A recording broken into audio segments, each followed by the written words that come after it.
So, welcome back to 3rd Age Reforged and to another battle replay, and this is a map that I believe I've only shown once before, and it was quite a long time ago. It is the Cardolan Outpost, which is a cityscape map, which is basically a siege map, but more open. There's going to be more open areas to the field as well. Obviously, this is the settlement, which is very defensible. A lot of high ground that can be used, obviously a lot of natural walls, and a lot of choke points as well that can be used for the defenders. And it is, I believe, a somewhat lore-friendly battle, as we have Arthedain and Cardolan on the defence, so they have united to try and reform ARNOR and defend against the Savage Invader, which in this case is going to be a mixture of Isengard, we have another Isengard force, and Umbar. So yes, it is going to be good versus evil. So we'll go through the attackers first of all, starting off with Eclipse 2500 of the Dark Cloud, who's going to be playing as Isengard. Of course, he's got some Dunlending clansmen, which in this sort of map I think are useful, just because while they are certainly not the best in terms of killing power, their heightened anti-cavalry bonus for militia spears can be very useful. It can make life very difficult for offensive cavalry, particularly of the kind that Cardolan have, of course. Isengard very good at zoning out cavalry with numerous units, including another Dunlending unit, the Dunlending Berserkers. Obviously, all the Dunlenders have got a bit of an anti-cavalry bonus, which can make them just a little bit more difficult to deal with for horsebound units, but of course not a lot of armour on them at all. They can have their armour upgraded actually, but even then, definitely not going to be the best at soaking up damage. Uruk-hai Raiders, so going for a little bit more of a numbers-focused approach, in this case Eclipse, which I think, considering the kind of map it is quite wise. The Uruk-hai Raiders should do quite a good job at being the workhorse of his army, and then relying on a couple of other units to really do the business, including the Uruk-hai crossbows, as you would expect. A lot of pikes, which in the late game could prove to be very useful within the settlement itself, and then some guards of Orthanc as well, so a very solid spear. So maybe not the most damaging army from Eclipse, but definitely a good unit to have as sort of the bulk of your attack, and then someone else can handle the damage dealing aspects. Speaking of which, we have Rumble Foreskin. What a name that is. We have Uruk-hai crossbows once again, as you would expect, some raiders. So once again going for the workhorse unit here, guards of Orthanc. We have back here some Uruk-hai Reavers, a bit of AP as well. Not any anti-cavalry bonus like the Dunlending Berserkers, but they do have a few more men in the unit, which is always useful. Uruk-hai pikes then at the back. We have some Naz-kai, so a few more offensive units, and then over here of course we've got some more crossbows, and perhaps all importantly the Isengard Ballista, which if nothing else will force the defenders into really leaning on their settlement's defences instead of coming out and trying to be a little bit more aggressive. So it will dictate how the battle goes, you would imagine. And then finally, Steward of Dale, who's going to be playing as Umbar. Harbingers of Castamere, a very strong unit of swordsman bodyguards. Alcarondas Legion here in force, you'd imagine here, yeah, a lot of quality from Umbar. A Dunaim Shield Guard. We have some cavalry as well, the Dunaim Lancers, who could, again, dictate the fact that maybe the defenders will probably want to bank up closer to their settlement a little bit more. Corsair Infantry, we have some Balaketh Axe Guard and Balaketh Shield Bearers as well, who do not have the armour upgrades in this case. A couple of hidden units as well, which I'd imagine, honestly, would probably be the Corsair Crossbows. So a more quality-focused army from Umbar, as you'd expect, to offset the numbers that Isengard have brought today. Now for the defenders, the player who sent me the battle is going to be Lango, who's going to be playing as Cardolan. We have the Minotaur Roman Gatekeepers without the armour upgrade, but they have deployed some stakes. Got some Erin Vaughan Axemen who are hidden, but of course Cardolan, you can tell from the way they've set up, they are going to immediately move across to try and link up with their ally. Need to be careful though, because the Isengard Ballista will almost certainly try to open up on them immediately.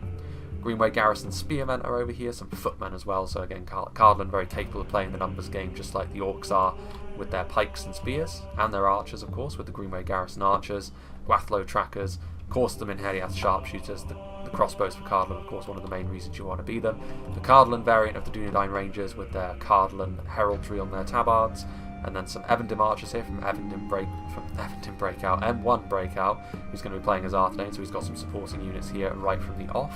Up here on the high ground, I think there's another unit that he's got sequestered away here somewhere. Well, it must be hidden. Unit of Rangers, perhaps? Somehow I doubt it. Be very risky to send the Rangers out there, but most of Arthedain already within the settlement. He's got some Evendim Spearmen. He has got some upgraded by one level Arthedain Men-at-Arms. They've got the breastplates. We have the dismounted Fornost Rain Knights, one of those really nice damaging units of infantry. But Arthedain can bring some Fornost Rain Defenders, some heavily armoured spears, some pikes, some infantry, some gate guards, obviously a very nice unit of pikes indeed, buffing the morale of nearby men. And then back up here, I'd imagine, yes indeed, we have some very elite units in the Dismounted Knights of Numinous and the Wardens of the North, near the ruins at the top of the hill. And the rest of Arthedain's army, I'd imagine, is going to have a very similar look to it. Men-at-arms, pikes. Yeah, I mean, as with Arthedain, most of the time you'd imagine that most of their damage is probably going to come from afar and their ranged units. Not a huge amount of cavalry action going on here from Arthedain either, so it's definitely going to be setting their stall out quite defensively. Without further ado, let's begin. Now, I may make a cut here, but really I'm just eager to see if the Isengard Ballista opens up on Cardland as they move across. Cardland looking like they're actually going to sort of try and defend this choke point, which is crazy when you think about it, because they're almost certainly just going to be scythed apart by crossbows and ballista bolts if they do that. Cardland scurrying across over here. There's actually another force out here which I completely neglected to mention, of crossbows, footmen, Wardens of Tirngorthad. That's where the elite infantry is for Cardland. As you'd expect, stuff like Tharbad Warhammers included here. Umbar and Isengard well known for their armour, of course. What is that Isengard Ballista going to be doing here? Just sort of trundling back. Fair play.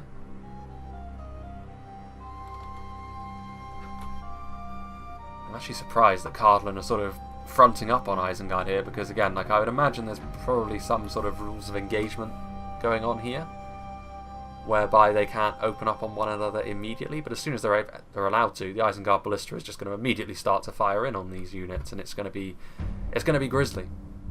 It is going to be grisly. Gwathlo trackers getting up onto this hill again. They're not the best in a skirmish fight, but to be fair, I didn't see a great deal of archers from any of the attackers really, so certainly from a range perspective, long range perspective, the defenders can count on having a bit of an advantage, especially with Arthedain being what they are. Umbar are going to cross the bridges and try and flank around. There is obviously a very wide flank which they could have over here, come through the hills, then attack the settlement from this angle and completely circumvent that front line that has been laid on over there. But it is a long way before they will be able to do that. It's just a single catapult over here. Cardland catapult crew. Medieval 2 siege pathfinding doing its thing yet again. So, my question would be, how is this fight going to begin? I think I'll make a cut here because I'm sure there's some sort of manoeuvring that's going on here. Because if there wasn't, this ballista would surely have already started to rip Cardland a new one. Because look at that, that's perfect for an Isengard ballista. They have lined up like skittles, and surely they're going to be knocked down. Well, regardless, I suppose I will make a little cut.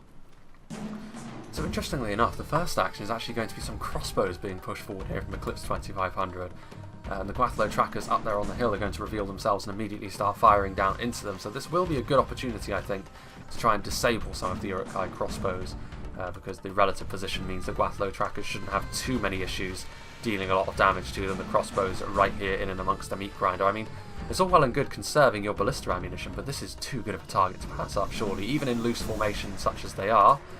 It's possible because they're hiding, the Isengard player doesn't realise quite the opportunity he has on his hands here.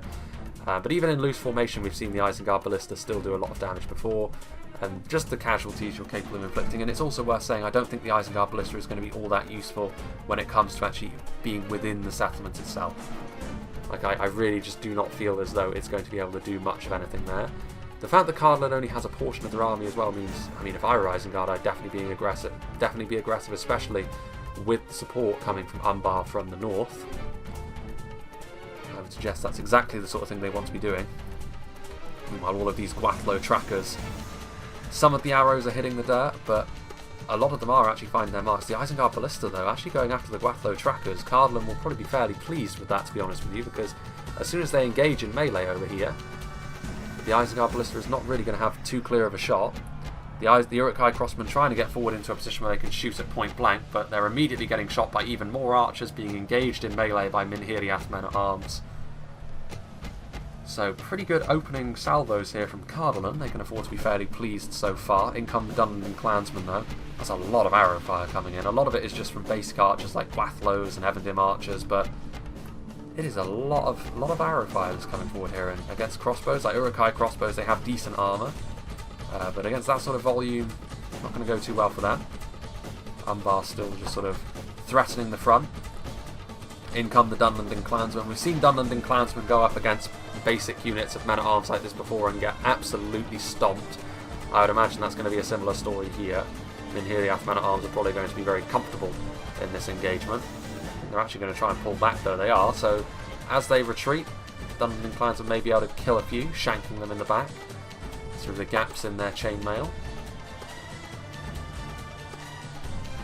More Dunlending Clansmen pouring forward with crossbows just in behind. Still the Gwathlo trackers continuing to fire away into the ranks of Isengard as they move forward. Even if they miss crossbows, they're going to hit something. There's a lot of Isengard forces funneling over the land crossing here across the river. Umbar still sort of filtering their units across the bridge.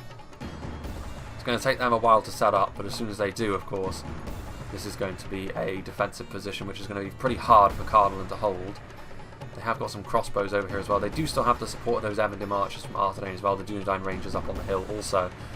MINHIRIATH men-at-arms are now able to get back into position, into the phalanx. And the Greenway Garrison footmen are going to be able to assist in holding the line here. Gwathlo tracker is going to be able to shoot into the backs of this position over here. Dunlending Berserkers, so there's AP, there's Raiders for line infantry, there's Militia to pad the numbers as well. Support from crossbows as well, albeit ever decreasing numbers of crossbows. So it's a fairly well-rounded force. There's actually Guards of Orthanc in there as well, so perhaps seeing that the best way forward is to try and smash this outer defence to bits as quickly as possible. Isengard coming forward in numbers. But the Grey Company are also moving into position, which is going to be a worry, because they are going to get into position, I think, to try and shoot right up along here. They are in position to do so. They're going to get hit in the back by these Gwathlo trackers as well. So, I mean, it's... want to be careful that I don't crash based on the body piercing, because the Grey Company are going to be able to reap a very high toll on them over there. Meanwhile, Umbar over here also doing their thing, the Adunheim Shield Guard. There was only a single unit of Greenway Garrison Spearmen holding the line over here, and of course against the Black Numenorians clad in their plate, these militiamen are not going to be able to hold up too long against an Umbar offensive here from the north. They've got those Greenway Garrison archers up on the hill. They're not returning fire at the moment though, they kind of need to. Some support is needed. Erin Vaughan Axemen moving across, Evendim archers, the Dunedain Rangers are also firing away, so the Grey Company and the Dunedain Rangers are really doing a lot of damage to Isengard as they cross the river over here, so with the amount of damage they're doing, perhaps it is worth it. But the problem they're going to have is that they are going to have their flank compromised very, very quickly, I think, here by Umbar as they continue to move forwards. Arrows continuing to be loosed as well. The Corsair Infantry don't have too much in the way of ammunition, but they are trying to do some damage to the back of this phalanx over here. The Erin Vaughan Axemen may very well... That's some damage coming in there for the Greenway Garrison archers, and the Adunheim Shield Guard are going to be stopped in their tracks by some Erin Vaughan Axemen. And honestly, these Umbar spears will only get to the front line in very damaged shape. I mean, this is a real killing ground over here at this point. Cardolan, it says victory seems certain, but their lines are going to be... the line is going to be wrapped up at some point, you would imagine. MINHIRIATH men-at-arms are going to join the front. But those pikes, those footmen are not going to last too long. There's arrows just flying all over the place. In come the Adunheim Lance as well, seeing their opportunity now to move in. Most of the spears and pikes at this point are engaged. Can they get through here and can they deliver some decisive charges? The crossbows were not firing at them after all. They are in and amongst the enemy at this point. They do manage to get a charge off. Not the most unified charge, but still did a decent amount of damage here to the MINHIRIATH sharpshooters. And now they're going to get a rear charge into the MINHIRIATH men-at-arms and surely break them. That's going to be a good charge. And that, you would imagine, is probably going to be the end of this Cardolan resistance outside the walls. And they are probably going to try and pull back all of the units that they can. Dunedain Rangers still trying to do their thing. They may not get a better blob than this to shoot into after all. The Erin Vaughan Axemen, though, on their last legs already. The odds very much against them. Corsair infantry and black Numenorians washing over them. The rest of the Umbar forces still crossing the bridges, of course. That bridge pathfinding notoriously awkward to deal with. Gwathlo trackers still up on this hill. They're likely to, unfortunately, not be able to escape. They may be out of ammunition, though. Are they? Well, yeah, they have their hatchets out. They can hide anywhere, I think, so if they do pull back a bit, they can probably hide and then maybe get a nice rear charge later on in the battle. Cardlin routing away, of course, under the... It was obviously the Umbar flanking force was what made the dominoes fall pretty quickly there. The Black Numenorians charging into the back of those lines, cavalry and spearmen both. But Isengard taking damage there. You can actually see, you know, a lot of those dead bodies are Dunlanders and Uruk-hai. But is it going to be enough moving forward? We shall see. Was that initial defence worth laying on? Alcarondas Legion in the vanguard. They're still trying to sort of chase down these units. Mercenary crossbows with an opportunity maybe to get some kiting kills here. The Dunheim Lancers really doing their best here to pick away at these units on the retreat. Corsair infantry also trying to chase them down. So here in this retreat, this is where you as the attackers can really make up some ground. There are some Evendim spearmen out here at this point. Now, I mean, to be fair, the cavalry is not likely to be all that useful later on in the fight, so you may as well try to use them super aggressive now to try and get some kills. The mercenary crossbowmen really getting in the way of the Dunheim Lancers. They are going to be able to get off another charge, another very nice charge into the Gwathlo trackers there. Get more good kills here for Umbar. Umbar definitely serving his team well thus far. The Dunheim Lancers probably not going to last too much longer though. Probably going to rout before they get killed though. Corsair infantry taking the lead. Uruk-hai raiders, some Alcarondas Legion nearby as well. Those Gwathlo trackers I think are going to try and get away, but I don't think they're going to be afforded that luxury as the Dunheim Lancers continue to charge in. That's going to be more kills that they can feast on.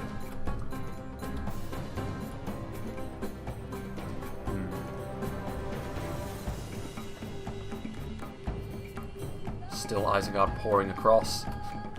So, how will the defenders set their table here? Is the question.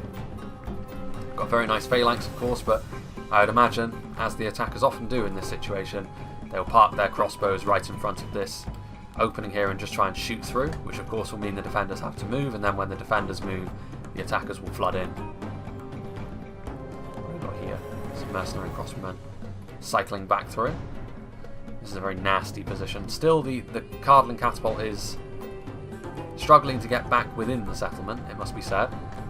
Some of them sort of moonwalking 90 degrees up the cliff. Classic medieval 2 siege pathfinding once again. There's a lot of men still within this settlement though. It's a very nice settlement to defend as well. Got some very nice positions for skirmishes, which of course are going to be the key here. If the defenders are going to go on to win this fight, they will have to lean fairly heavily on their skirmishes. Bolts flying overhead.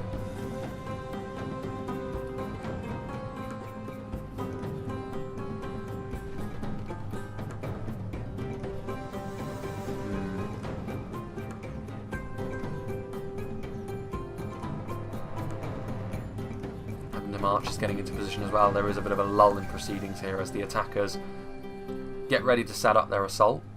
What have we got going on out here? You know, this is very fortuitous, I think, from a Cardinal perspective. They've managed to get a unit which has returned from routing and is just sort of hiding out there. There's another unit over here. Is this the Rangers that they've got hidden? No, it's just one MINHIRIATH men-at-arms unit that is routing away. What happened to the Cardinal Rangers? Were they run down? Were they slain? No, they're there. Okay, that's good to know.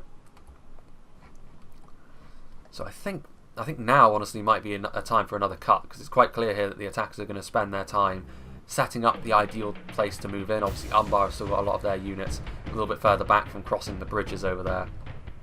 And it's going to be on the attackers to sort of choose when they move in. There may be the occasional sort of trade of arrow fire, but I can't imagine there's going to be anything too decisive until the attackers decide that it's time to really move in. So yeah, I'm going to make another little cut here, I think. So the attackers are certainly trying to spread their wings around the settlement here as the Arthedain marksmen now open up on them. Of course, not renowned for their damage. They're definitely just sort of the frontline archer, sort of clad in heavy mail and potentially plate as well. But they are going to be able to get some very good hits off here, and if they pick their targets wisely, they could certainly cut into the Isengard ranks. I think the pikes would probably be their best bet. The raiders don't really offer too much of a concern in melee against some of the quality that they have available to them. There is actually a little bit of a force out here as well, here as the Adunheim Lancers continue to do their thing. The Erin Vaughan Axemen were discovered, but this could be the end of the Adunheim Lancers, so the Erin Vaughan Axemen serving a bit of a purpose. The mercenary crossbows getting in here as well. The mounted Black Numenorians now finally falling away by the looks of things. Very, very nice indeed. Mercenary crossbows now getting... I haven't seen them use their bolts yet. They may have done earlier on in the fight, but honestly I don't think they did. The Adunheim Lancers still proving to be a real annoyance here for Cardland, I'm sure, but there's only so much they're going to be able to do. They are going to be able to save those 42 Axemen, which, you know, who knows? You know, the battles can be decided by very small margins, and 42 Axemen may be the difference between victory and defeat later on.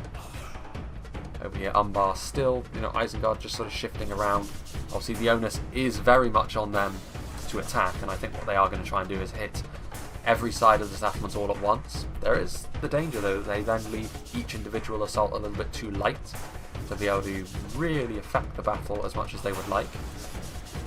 But we'll see. Uruk-hai crossbowmen trying to move in, potentially to try and get a few volleys off into that Arthedain defence just within the settlement. But Arthedain, rather than moving forward in this situation, they are actually going to move backwards. Use the buildings for cover. Fornos terrain defenders and pikemen ready to do their thing. Still some Corsair infantry, which are surely out of ammunition at this point. Obviously they used all their ammo in the initial skirmishes, which is all well and good. It was definitely a very effective use of their army that Umbar had early on, definitely breaking the spirit of that outer Cardland defence.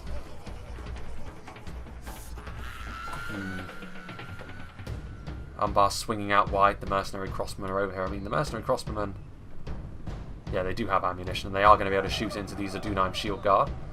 And the mounted mercenaries, with their crossbows, are capable of doing quite a lot of damage. They need to be real careful, though, here, because they're about to get caught. Getting a few kills there on the Adunheim shield guard, which is a very worthwhile unit to go after. Very expensive, very solid, of course. Rumple Foreskin's army is over here, but they're taking damage at this point. Evendim archers up on the walls. Going after a good unit as well, the Uruk-hai Reavers with their leathers, unshielded, very easy unit to kill, even with basic archers like the Evendim. And even if they miss, they're going to hit Uruk-hai pikemen, so it's pretty much ideal for the archers up on the wall there to start taking bites out of the attacking armies here. Isengard, of course, were also the ones who took on the bulk of the casualties from the earlier points of the battle. Nice little balcony over here. It's the little details that make the maps. Uruk-hai crossbow still just sort of waiting. The calm before the storm over here. There's some Isengard forces here as well. And this is the thing, like, when they attack from every angle, the attackers, the defenders are going to have to defend every angle as well, and if any one of those defences falls, as with what usually happens, the dominoes tend to fall as well in favour of the attackers. But of course there is the danger that the attackers have spread themselves too thin as well. If that is indeed the case, then they won't break through in any of the areas. But I think the defenders are going to have to be very heavily reliant on their archers to do so. Here come the Uruk-hai crossbows. Once again they're going to start trying to respond in kind, soften up the defenders for the inevitable assault. The crossbows coming in here. And there you can see that the first line of Evendim spears there falling away. But there is a case for saying that Arthedain won't mind too much if the crossbow ammunition is used up on their Evendim spears. Probably the least important unit in their army.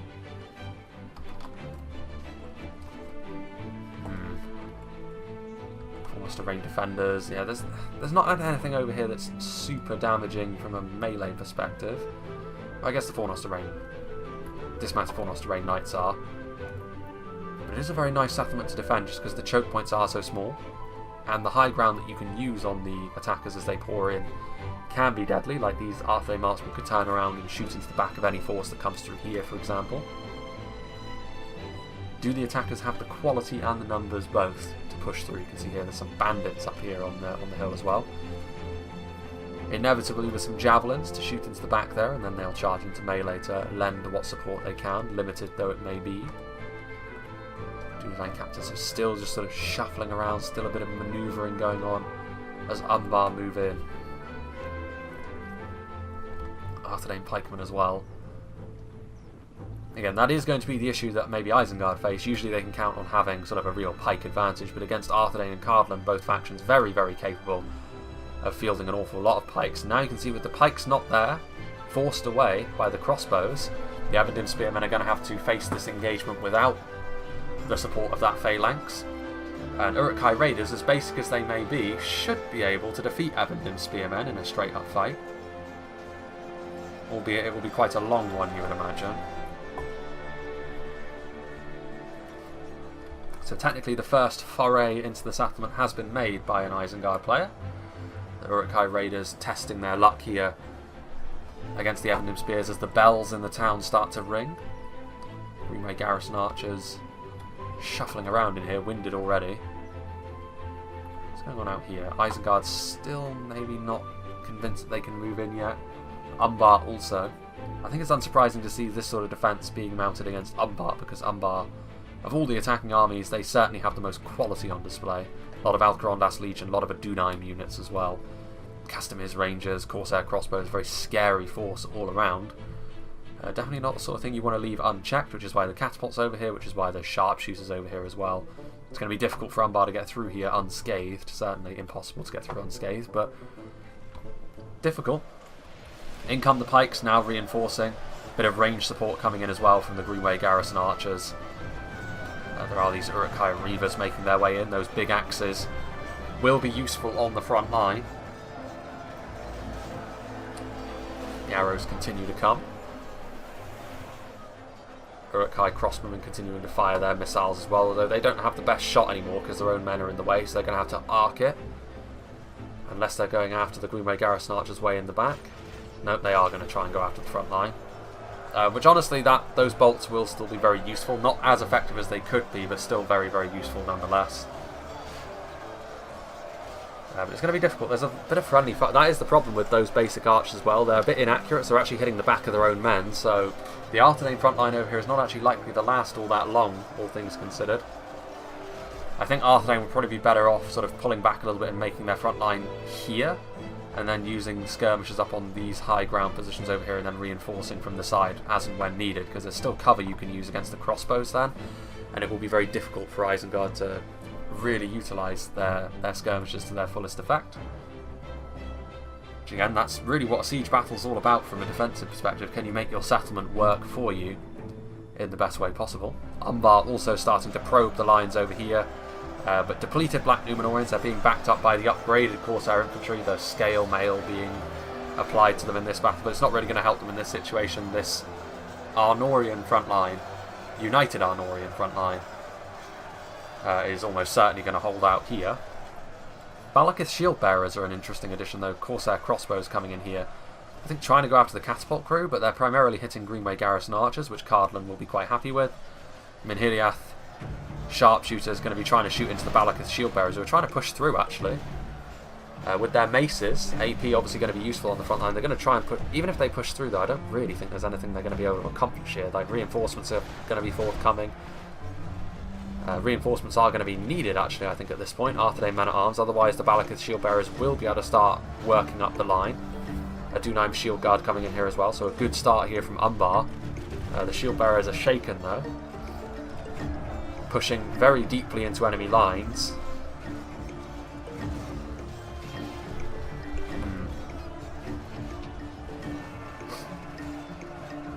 Yeah, they're wavering at this point. I mean, they're probably taking bolts as well. Yeah, they're routing. They needed, that was actually a good move to try and push through there, but they needed support immediately from units like the Adunaim. Like the Adunaim are locked morale, I'm pretty sure.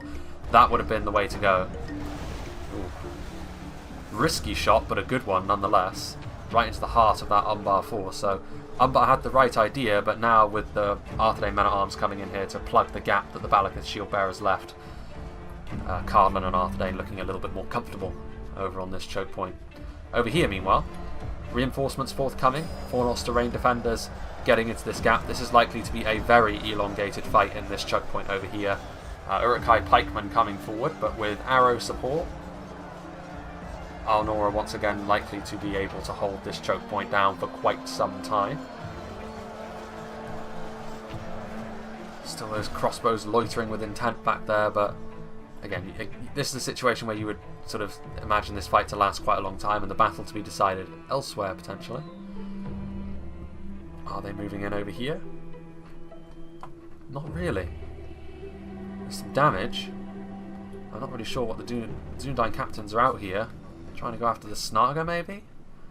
I mean, there's a lot of dead raiders as the Dunedain captains are over here. They need to get out of there though, because javelins are forthcoming. A couple of them falling away as well, so the Snaga trying to do their thing there. Counter-attack from the Arnorians though, but still not really a lot of action going on over here. And I thought the whole intent behind the way the attack is set up was to hit every opening all at once. They're a little bit disjointed here. Two avenues of attack are being hit pretty much all out. Umbar and Isengard from the front of the settlement definitely doing their bit, but over on the other side, over in these two choke points, there really is no action at all so far. Nothing significant anyway. I like the fact there's a trebuchet being built over here, that's really cool. Meanwhile, the catapults are the things doing the damage at the moment. Corsair crossbows taking a toll on the defending skirmishes, to be fair, but the problem is their infantry isn't really making any headway against the Arnorians on foot. They're really having to slog through them. There are Alcarondas Legion on the front line now, but the problem they're having, I think, is the fact that there are pikes here, so it is going to be very difficult to sort of grind their way through them like this. Corsair crossbows, I think, out of ammunition at this point, so they're just going to be thrown into melee. The fact that they've managed to use all their ammunition proactively is not a good sign for the defenders, but the fact that the defenders are still pretty comfortable in their position over here is probably much better for them. Dismounted 4 Noster Knights adding themselves to the front line, that's going to be a significant addition, and pretty much guarantees the fact that Umbar won't be making it through here. And the rest of Umbar's reinforcements are fairly far away. The Castamir's Rangers are here, but that's not really reinforcements for the front line. They don't have the best of shots either. It says the Alcarondas Legion victory seems certain, but I wouldn't be fooled by that. With the 4 Noster Knights on the front line, I would imagine that should flip back the other way, especially with the support from the crossbows on the high ground. That's going to be difficult to weather that storm, to say the least. So Umbar having a tough time of it. Castamir's Rangers going to try and get in position to maybe shut down these sharpshooters, but yeah, we shall see. Over here on the front, Greenway Garrison archers that are out of ammunition just being sent forward, so once again this fight is just going to be going on pretty much indefinitely. Eventually maybe Isengard's quality can see them through, but they're going to need to continue to send forward units in this manner for quite some time for it to really have the desired effect. At the very least they're not taking a huge amount of arrow fire, but I don't know. I think he's on Eclipse here, he needs to make something happen. And unfortunately he's lagging behind a little bit at this point. There's nothing really that he can do back here. The red line of the battlefield is here, leading into a deep lake. He is moving forward now with his Snaga, but the luxury of time, I think, is something that the attackers don't have at this point, because they're starting to have their manpower bled away, and the Arnorians aren't really deeply uncomfortable. You always want to be making the defenders feel uncomfortable if you can in an offensive siege. If you don't let them get set, then it's always going to be very difficult for them to move forwards. Over here, though, they are going to try and use their Snaga to their advantage, albeit they're already wavering, which is not a good sign, but they should be able to get some volleys off into the Wardens of Tir Gorthad over here. Dunedain captains, it's very possible after all. Well, as I was going to say, it's very possible with everything else going on. Cardland might not notice this, but he does. He's going to retreat them. He does need to be careful, though, because I think that this choke point over here is something he does need to hold. If I'm being honest, there's some Guathlo trackers hidden up here as well. Still those Arthedain marksmen. There's a lot of forces from Eclipse which could make their way forward. They may be waiting for more of an opening here, but I think if they wait too long, their allies are going to be on their knees by the time they move forward. Rumple Foreskin over here is not really making too much headway over here. There's simply too many pikes in the way, and heavily armoured spearmen. It's just a real, an unmoving Arthedain front line over there. Meanwhile, Castamir's Rangers reloading. Is that another unit of Alcarondas Legion? I think it may very well be. It is.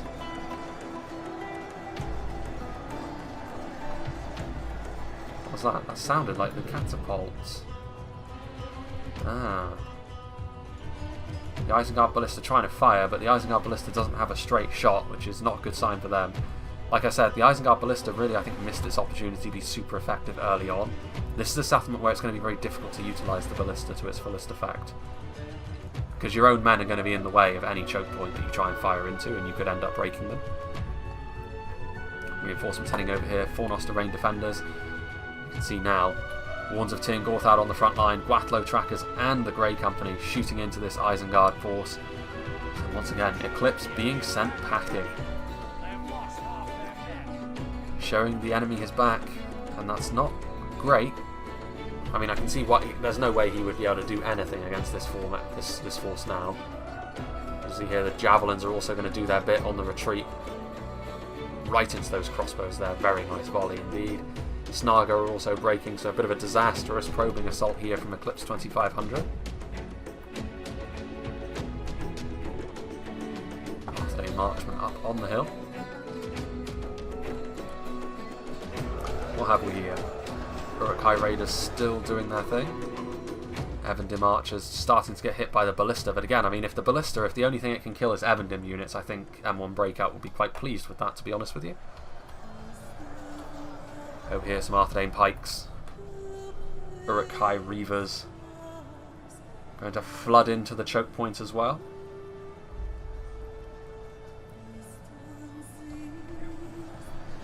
They're going to get in there and they're going to try and use their AP to their advantage, but again, with all the pikes, it's just a very nice defensive position for ARNOR to take up. Again, if anything, I would say maybe a little bit further back would help them, just so they can utilise their skirmishes a little bit better, but their infantry is holding the line very resolutely here.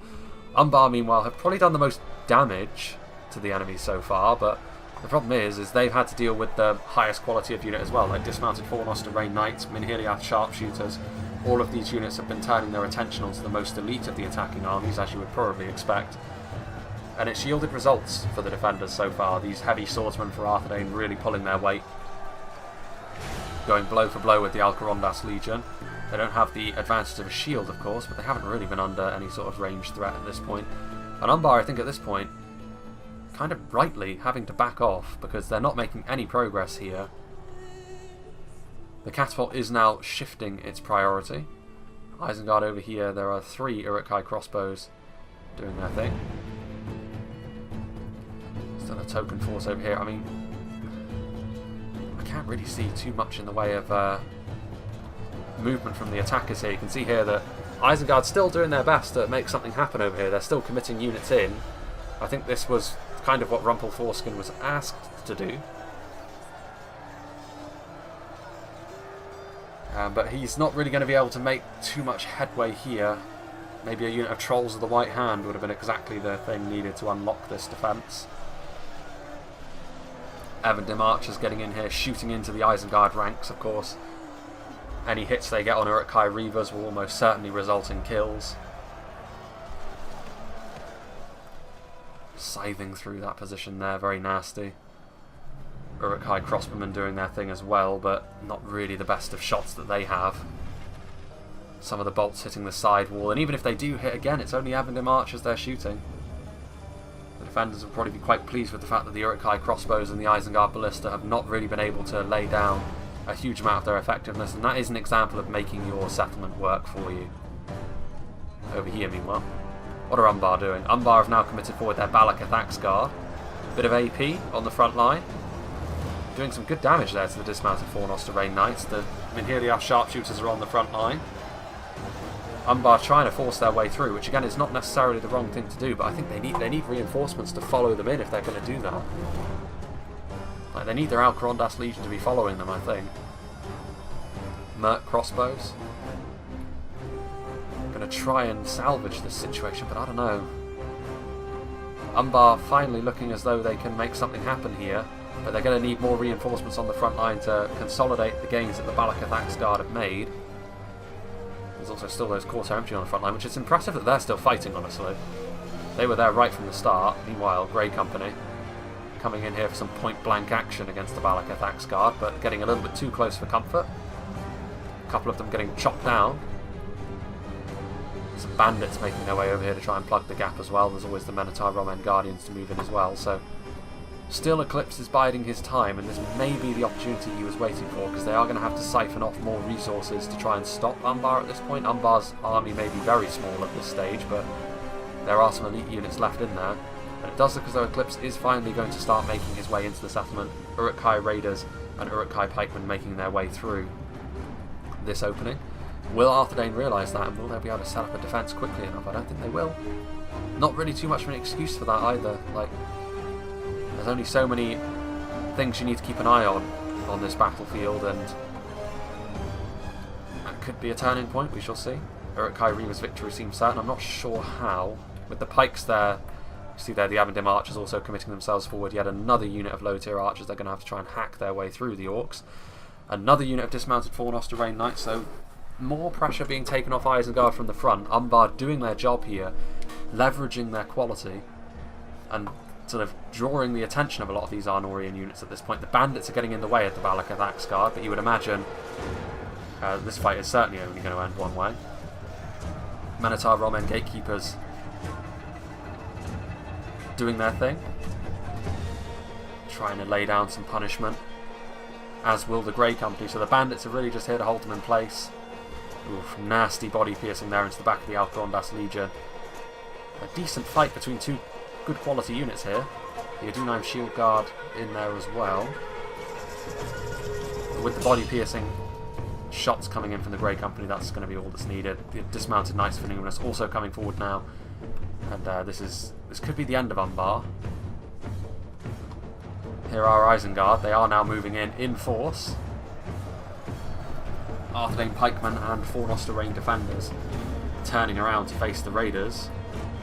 The Arthedain Marksmen do have a good shot into the back of these units now though, so it could end up being quite costly for Isengard moving through here, but they don't have a choice. Like, Eclipse needs to do something at this point. Like, he's not going to get a better opening than this.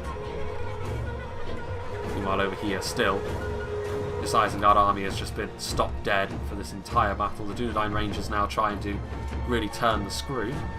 And in response to that, Isengard are going to commit forward more of their units, including Guards of Orthanc and more Raiders. There's still crossbows way back there. But I don't really fancy Isengard's chances of breaking through over there. Castamir's Rangers trying to get into position. These dismounted Fornost Rain Knights are going to be finished off, so Umbar have been successful. They're going to get their Castamir's Rangers up onto the wall. Will they have a good shot up there to get into... Yeah, they should. They have a good view here of the dismounted Knights of Illuminas. Let's see if they can make that count. In come the Harbingers of Castamir, which is only going to hasten the demise of the bandits. So this is the moment. This is going to be a test for the defenders. Because now the dominoes could start to fall. Over here, this Arthedain force is holding up very nicely. The support of those marksmen certainly coming in very handy indeed. Dunedain Rangers, not long for this earth, I would imagine.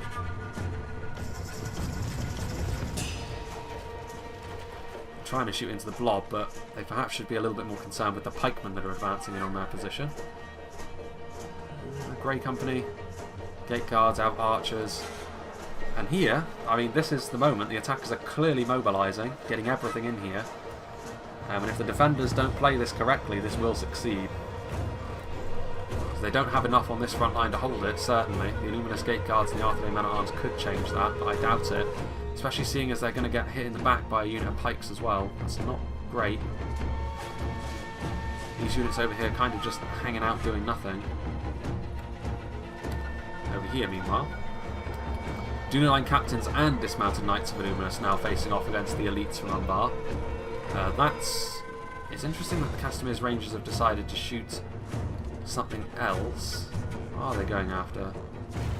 I think they were going after the Avendim Archers there, which was a very puzzling choice. I mean, they need to be going after... Surely they need to be going after the Captains and the Dismounted Knights of Illuminous. Although maybe they're worried that they're just going to get shot by the Avendim Archers if they do so. Those Dismounted Fornost Rain Knights are still alive as well. They'll be able to stop the Rangers from moving.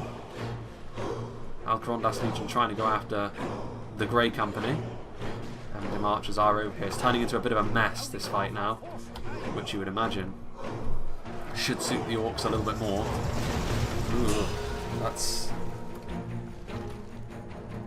a risky thing to do. I mean, the catapult here is trying to thread the needle over the buildings and through the gap into the heart of the Isengard army, which if it gets a good shot or two will turn out to be worth it. If it doesn't, they'll really miss those shots in the late game when the attackers inevitably push them back. I'm not sure what they're going for here, because they're primarily hitting their own men here.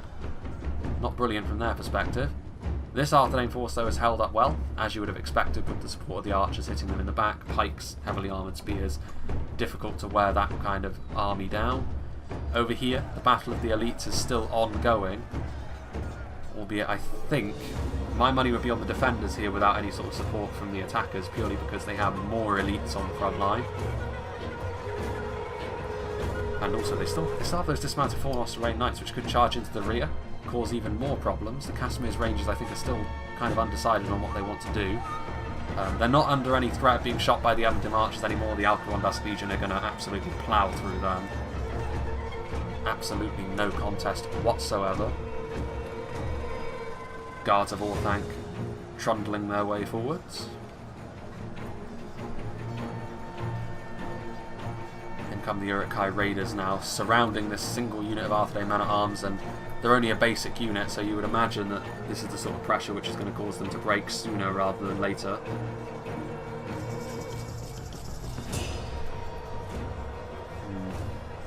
I see the large swords of the Nazkai in there as well, which is a worrying sight for the defenders, I'm sure.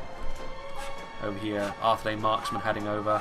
Yeah, this force over here at this point I would save. I would send it back toward the hill here, the final stand as it will inevitably become. These Balaketh Axguard getting into the Fornost Array Knights, but there's not enough of them to win that fight, interestingly enough. Still this frontline engagement heading in the direction of the Arnorian defenders. Castamir's Rangers up on the hill, going after the Greenway Garrison archers. Again, the fact that the Rangers have had to use up their ammunition on lower tier archers primarily, though, is probably something that the defenders can be quite pleased about. The fact that they're not shooting their elite units on that front line is good for them. Still, that catapult, it doesn't have the best of shots. I would conserve its ammo at this point, because really all it's doing is hitting buildings and, at worst, friendly fire. Still a few Arnorians fighting over here. Arthedain marksmen, there's some pikemen loitering nearby as well. Yet another hit into the building, destroying that dome. Arthedain marksmen. Don't know what they intend to do here. The Uruk-hai making their way through the outer portions of this building, as well as phasing through it to an extent. Arthedain pikemen, they're not in an organised position here though, so this is probably going to be fairly painful for them, especially considering as it's Nazkai. This catapult has not been too effective so far, unless it's the intent to just sort of knock the settlement down so the orcs don't have anything to settle into once they conquer the settlement, in which case bravo. But as it is, ineffective thus far. Some Uruk-hai Raiders, they have managed to force their way through at this point. The Evendim Archers are still fighting, to give them credit. They haven't broken yet, but obviously this fight, there's like no dead Alcarondas Legion on the floor. Meanwhile, Isengard support heading forward now for Umbar, which is needed, I think. If the Uruk-hai pikemen join this fight, that could be enough to turn it around to start to favour the attackers. Most of the settlement at this point has got burning buildings as a result of the defenders more than anything else. This choke point is now being set as well. Fornost Array defenders really do not stand a chance against Nazkai. The pikes are shuffling their way into position as well. Going to try and hold them at arm's length, but they're going to really need to use, I think, ranged units to bring down the Nazkai. It's such a deadly unit in this sort of situation, and they're going to be able to clean up in terms of kills if the defenders are not careful. More fiery boulders being flung, maybe trying to go after the ballista, but honestly I don't think the ballista is as much of a threat as they think it is. There goes a general at the very least, but the ballista is not going to have great sight lines. I mean, if it gets maybe right here, it might be able to shoot onto the hill, but I don't know, like, for me there are other things that they need to be dealing with here. Like, the situation is getting ever more grim for the defenders. Over here on this front line, for example, the Nazkai are going to continue to absolutely slaughter these Arnorians if they don't receive any sort of support. The Minotaur Roman gatekeepers need to be that support, I think. And unfortunately they're shooting the pikes, which usually is a good thing. Against the Nazkai, not so sure. Four Nosterrain defenders trying to help shore up this line as well, as the Uruk-hai pikemen do move forward, as well as the guards of Orthanc, to try and support this push from the attackers as well.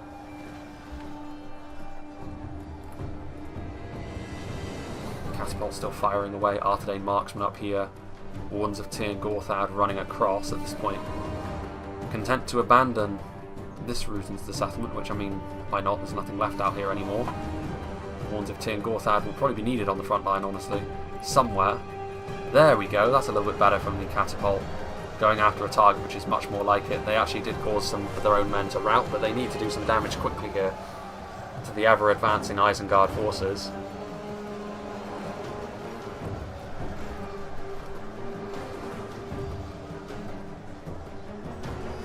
A lot of burning buildings at this point.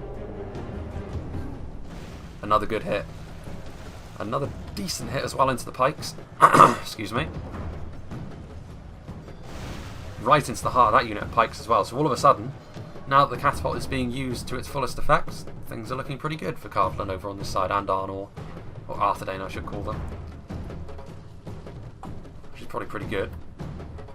The crackling of fire in their own buildings after all. Over here, meanwhile, Wardens of Tir Gorthad adding themselves to the front line to try and shore things up. But I'm not sure. I think, you know, more and more of the elites from the defenders starting to be put to the sword. There's more range support coming in here for the defenders, though, so you'd still back the defenders in this situation. The silver armour of both Cardland and Arthedain seems to be in the ascendancy here, and I mean, it's not as if the pikes now are going to give Isengard any great leg up with the Wardens of Tir Gorthad on the front line. Dunedain Rangers trying their best, depleted, but still, any arrows that do find their mark will be greatly appreciated, I'm sure. Wardens of the North now doing their thing as well. Those armour-piercing missiles will be incredibly useful, regardless of what they hit here. I would personally want to go after the Nazkai, but even if you do go after the pikes, it's still going to be worthwhile, I think, because even when they do run out of ammunition, their presence on the front line with their long swords, multiple HP, is still going to be useful as the battle continues to trundle on.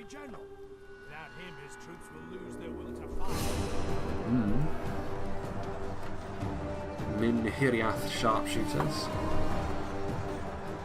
Look at that, that's devastating volleys here. And once again, Isengard taking a lot of casualties here at the hands of those skirmishes, as needed to happen if the defenders were going to have a chance of winning this in the late game, and they most certainly do. It's a very even fight. I would actually probably give the slight advantage to the defenders at this point. The tide really did seem to turn when that catapult turned its attention on the right targets. And now the Wardens of the North and the Gatekeepers are really doing their bit as well. This front line over here is still holding, but it's mainly made up of pikes and spears at this point. As is the attack, though, as well, so it's kind of a very slow-moving affair over here. I'll probably make a good screenshot when I go back to try and pick one out. Over here, though, the problem is still on the front line, the quality of infantry. There's still a few Nazkai left over here. Well, I say a few, 37 is not a few by any means, and I don't really think that these units on the front line are going to be able to hold out for too much longer. Pikes, MINHIRIATH sharpshooters with their maces, there's going to have to be ranged units. But with those Wardens of the North and those Gatekeepers, honestly, they should hold this position here.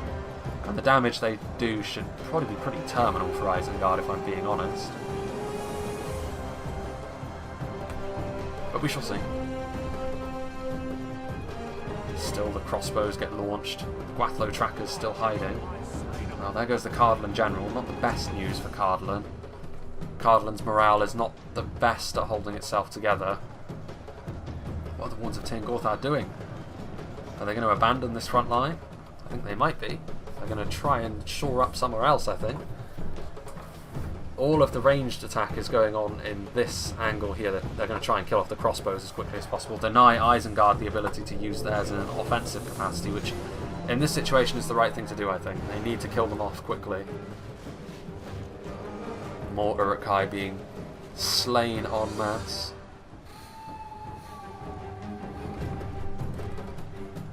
Some Urukai pikes as well. Warns of Tir and Gorthad shifting their focus over here to try and make, with a phalanx, they should be able to hold on for significantly longer. They should be able to win this fight, to be honest, now at this point. There's still some pikes over here in reserve, but I don't think there's too much else. There's still, well, I say that, very little else. Are the attackers running out of steam here? Potentially. I mean, they should win this fight. Now that the Warns of Tir and Gorthad aren't over here, the Guards of Orthanc and Urukai pikemen, as well as what's left of Umbar, which includes Harbingers, should be enough to polish off these heavily armoured Arthurdanian spears.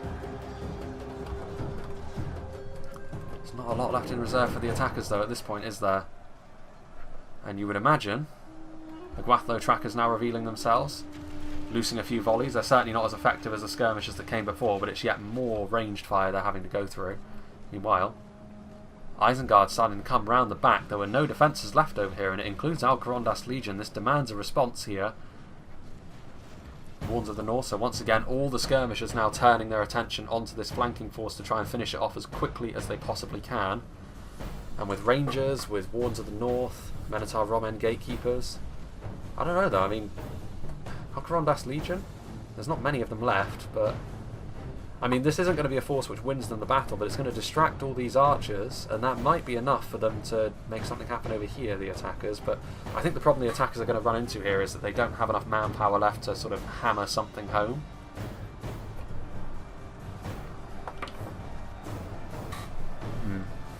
Minotaur Romen Gatekeepers are going to try and move back to the higher ground. MINHIRIATH Sharpshooters still in melee, they're still shaken as well.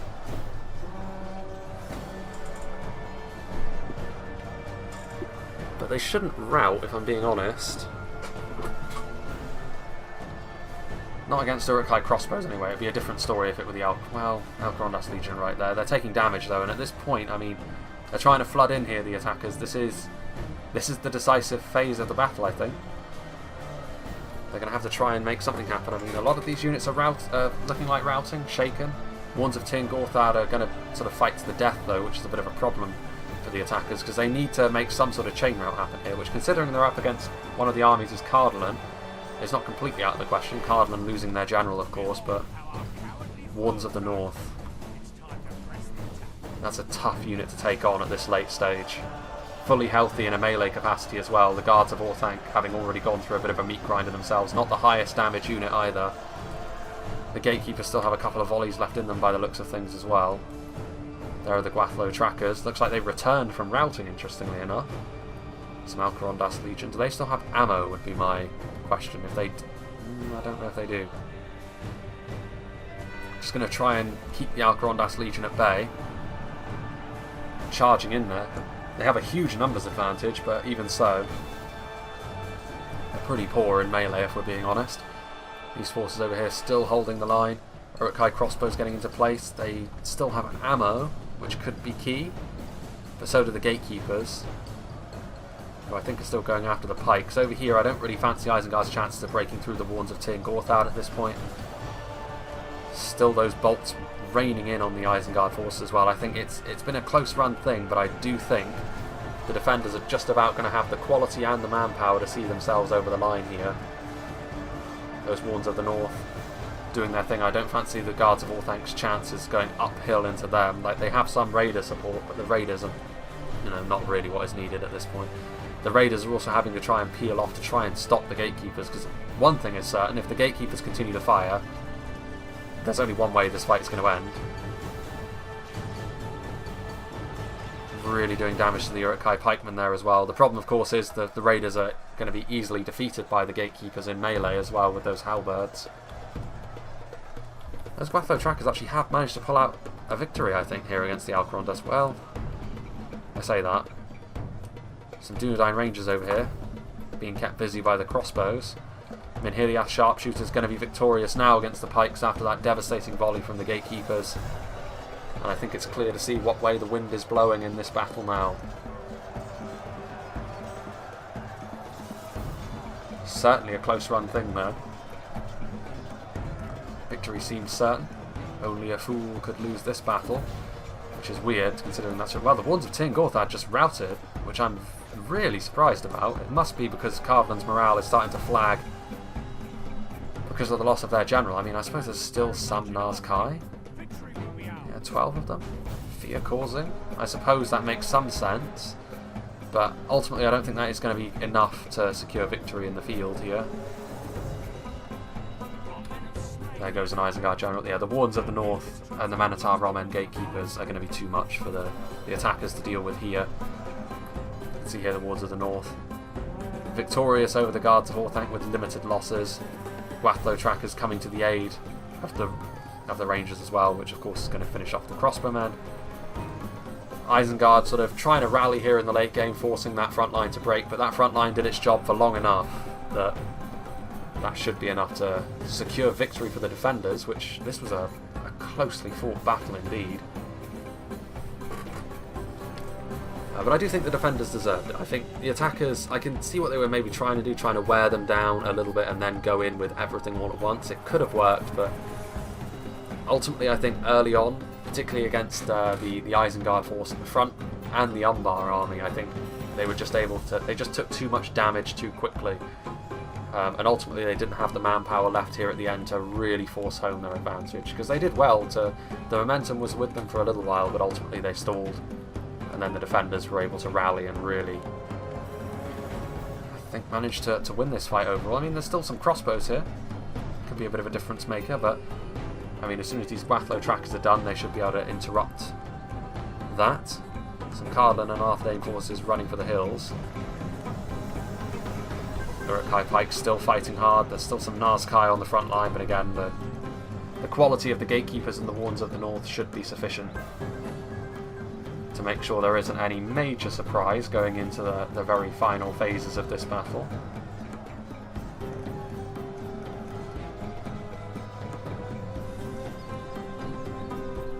The Gwathlo trackers still making a bit of a meal of this. They goes to show how poor they are in melee if they are really struggling to finish off these heavily depleted Uruk-hai crossbowmen. Hello. Still some Alcarondas Legion over here. There may only be 3 of them, but you know, every little helps. I mean, at this point, the Manatar Roman Gatekeeper should absolutely be going, oh, hello, the Isengard Ballista crew coming forward. I thought that was a unit of infantry then, which I was like, well, maybe.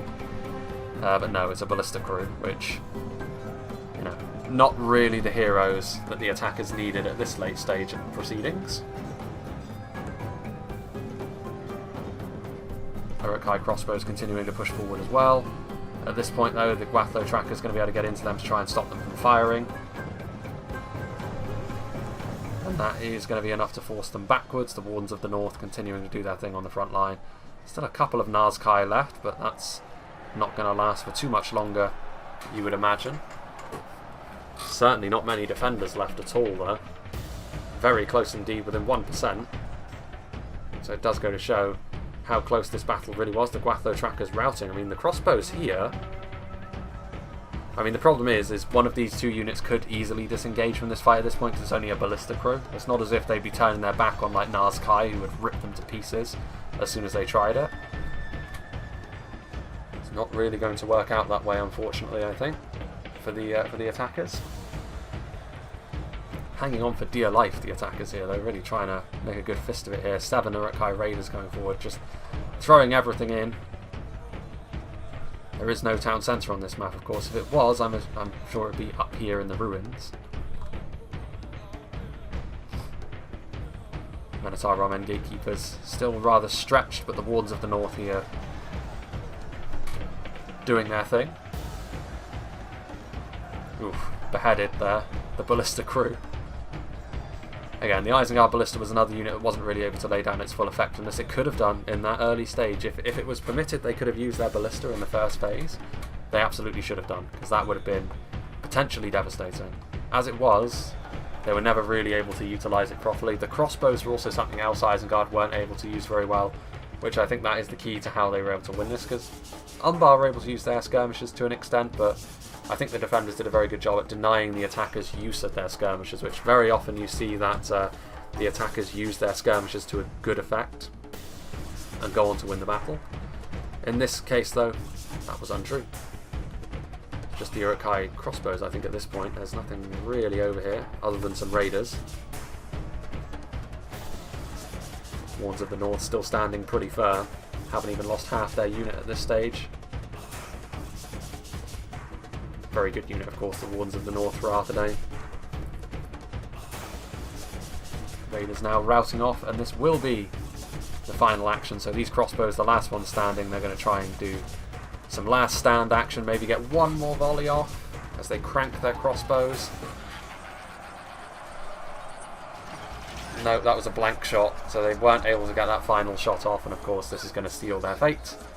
The gatekeepers will be able to finish them off with those bill hooks that they use. I don't know. I'm not. This isn't really a bill hook, I suppose. There is a name for this particular type of polearm, but I've kind of forgotten it. A Vulge? No, that's not it. Well, I shall look that up and endeavour to get it right for next time. Oof, 1% in it. Only the gatekeepers and the Wardens of the North left standing for the defenders. Close run thing, but ultimately the defenders, I think, were good value for their victory here. A lot of kills for the defenders, as you would expect. Very numbers-centric Isengard armies, especially Eclipse. He had a huge amount of raiders. Obviously, Umbar, the complete opposite. They had the smallest army on the field, a lot of quality. So it's unsurprising they got the most kills. You know, obviously that sort of relationship here. But let's see what did the damage for Cardolan here. A lot of kills. Greenway Garrison Footmen. So a unit of pikes getting 467 kills. Very impressive for them. These men-at-arms obviously not getting quite so much. Dunedain Captain's doing okay. Obviously, the skirmishers were the main attraction here for both the defenders, I would imagine. If we had a look at Arthedain, I'm sure it would be the Wardens of the North and the Arthedain Marksmen and the Grey Company that did the best. Catapult did okay with 200, very key time where it decided to target the right things. But the worst performing skirmisher got 113 kills, which is a good indicator of how well they did with their skirmishers. 585 on their rangers, 300, 230 on their crossbows. So that's where they were able to do their damage here. And I do think that it was a well-deserved victory from the defenders here, because they stopped the attackers from using their skirmishers, which, when you're talking about Umbar and Isengard with how much damage they can do with their archers, crossbows and siege weaponry, that can be the key to victory here, and as it proved to be here. Narrow as it may be, the defenders still managed to pull out the victory. So, big thank you to Lango for sending this one in to me. Good to see the Cardolan Outpost again, because I do like it. It's one of my favourite cityscape maps, because it's a very defensive city that you can use. But there is more to the map as well, as we saw. There's a lot of nice outlying areas, and it's these kind of maps with a lot of sort of visually appealing elements that I do really like. So yeah, big thank you to all the players for being a part of this as well. As I've said previously, I'm sort of recording in bulk here, so for reference, this recording happened immediately after the previous Moria battle.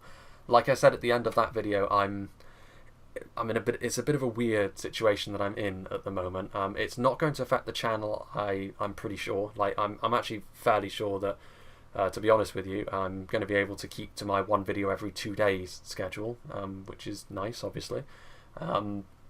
There is a chance that occasionally that a video may get delayed by a single day, but that's really as bad as I imagine it getting. But yeah, it's kind of weird. I do feel as though a channel update is probably going to be forthcoming within the next 2 or 3 weeks again, just to sort of explain in more detail where I'm at and how it may affect the channel. But I'm not sure. It's one of those things where we'll just have to wait and see. Regardless, I hope you enjoyed this, and I hope you'll join me for whatever is next.